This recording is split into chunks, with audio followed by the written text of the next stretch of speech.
Friday, 28th March 2025. Making the spirit of Ramadan everlasting.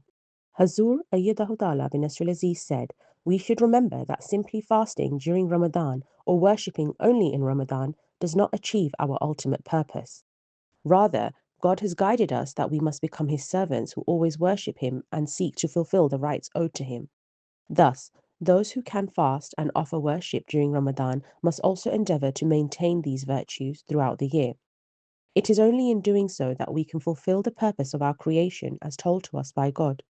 The Holy Prophet ﷺ once said that a believer is one who anticipates one prayer to the next, one Friday to the next, one Ramadan to the next. In other words, one waits for these opportunities to offer worship and enact virtues which God has instructed, serving as expiation for our faults and sins. Here, along with Ramadan, prayers and Fridays are also mentioned, showing their importance. Indeed, all Fridays are blessed, not just the last Friday of Ramadan. His Holiness Ayyadahu Ta'ala bin Nasrul Aziz quoted the promised Messiah ﷺ, who said that simply pledging allegiance to him is not enough. If a follower does not reflect the same characteristics and teachings of his leader, then his following that leader serves him no benefit. Similarly, a patient can only benefit from the medicines prescribed by a doctor if he uses the medicines. It is stated in the Holy Quran, "Verily, he truly prospers who purifies himself." The Holy Quran, chapter 87, verse 15. Remaining patient and steadfast. The promised Messiah ﷺ said that there are many who are steeped in vices such as fornication, stealing, etc. Yet they claim to be from among the Ummah of the Holy Prophet ﷺ. But do they hold the right to say this? Of course not. Rather, only those can truly be considered his people if they act in accordance with the teachings of the Holy Prophet ﷺ. Hence, we must remember to always act in accordance with the teachings of Islam. The promised Messiah ﷺ also said that entering into his community means one will certainly bear hardship. But then how else could one obtain blessings? The Holy Prophet ﷺ endured great and unimaginable difficulties for 13 years in Mecca. However, the Holy Prophet ﷺ remained patient through it all. And what was the result? Ultimately, his enemy was defeated. Even now, there are those who oppose this community. However, God has promised to bestow success to this community. When this community flourishes, then they will become silenced. This cannot remain limited to Ramadan. Rather, it must be reflected throughout our lives. If we do so, then God will save us from our enemies. Patience is also a form of worship. When one remains patient in the face of difficulties and turns to God, then they will reap the blessings. The promised Messiah ﷺ said that the companions also faced many difficulties. They would often not have much to eat, but it must be remembered that no good can befall a person until and unless God wills it so. When one adopts virtues, then the doors of God's favors opens up. It is stated in the Holy Quran, "And he who fears Allah, he will make for him a way out, and will provide for him from where he expects not." The Holy Quran, chapter 65, verses 3 to 4. His Holiness Ayyadahu Ta'ala bin Nasrul Aziz said that if we wish to be successful and take benefit from Ramadan, then we must remember these things. Fulfilling the rights of one another and adopting true righteousness. His Holiness Ayyadahu Ta'ala bin Nasrul Aziz further quoted the promised Messiah ﷺ, who also spoke about the rights owed to God's creation. He said that God will love us as much as we show love to one another. Ramadan is also an opportunity to focus on exhibiting good moral conduct, something that we must then extend to the rest of our lives. When we do so, then God's blessings will rain down upon us.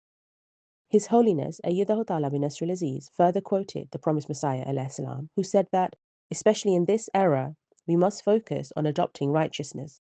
Everywhere we turn in the world, there are temptations for vice, especially with the rise in media. However, everyone should consider the degree to which they abstain from such vices. We must consider whether we are too engulfed in the world to the extent that we are not offering prayers, not fulfilling the rights of others while giving precedence to our own. While we pray in Ramadan for God to fulfill our needs, we must also fulfill those things which God has instructed us to fulfill, such as the rights owed to our fellow beings.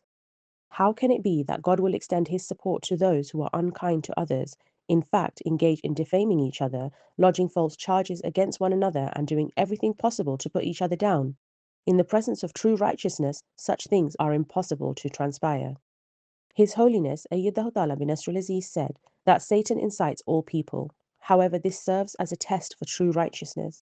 Satan will lead a person to think that they have become very righteous, when in fact they have not, and there is yet much work to be done. However, in their haughtiness, they may think they have achieved all they need to. The reality is that those who are truly righteous understand that any and every ability comes from God, and thus they tread very carefully. When God grants one true strength and ability, then one is also granted the ability to pray and is thus able to truly safeguard against Satan. So long as filth remains within a person, Satan loves that person. Therefore, to purify one's self, prayers are essential, a habit which we develop further during Ramadan. It is also mentioned in a narration of the Holy Prophet ﷺ that when someone comes after a friend of God, then God springs into action, just like a lioness when her cub is snatched away from her. When one moves towards God, God moves towards them. The enemies of the Holy Prophet ﷺ tried everything they could, but none of their efforts worked. Thus, one must maintain in their hearts true love for God, which can be achieved by none other than consistency of prayer. His Holiness Ayyadahu Ta'ala bin Nasrul Aziz said that other worldly rulers are subject to the wealth of this world and remain worried about losing their wealth. These days, in the Western world, we see how those who thought themselves to be untouchable due to their wealth are now losing their wealth at a rapid rate. However, God's wealth always remains plentiful. For one to partake of it, they need only certainty, the certainty that God possesses all power and that his wealth is everlasting. With this certainty, one beseeches God, because of which God bestows of his treasures. Our deeds are like wings. Without good deeds, we cannot soar to the heights of spiritual progress and nearness to God. Thus, one must think, plan, and strive to adopt virtuous deeds in order to draw nearer to God and establish a true bond with him. Increasing in our love for God.